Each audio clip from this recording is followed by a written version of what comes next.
bawal kwento kung ano yung mga nangyari sa loob at ano yung mga pinag-usapan sa loob.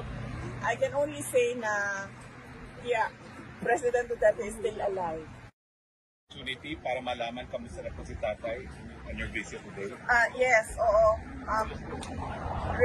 Ni-remind kami no, ng detention unit na merong kailangan sundin na mga conditions sa visit. No? So from now on, bawal kwento kung ano yung mga nangyari sa loob at ano yung mga pinag-usapan sa loob.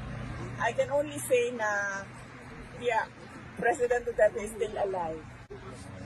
Yan lang po, hanggang dun lang po. Kasi bawal po magbigay ng mga information na pinag-usapan sa loob. You're the one who owns the stroller? Ha? Ikaw? Charlie. Ay, ikaw! Ay, mayroon pa palang mas maliit. Nabasilan. So, but even at 2, his health, wala pong malita.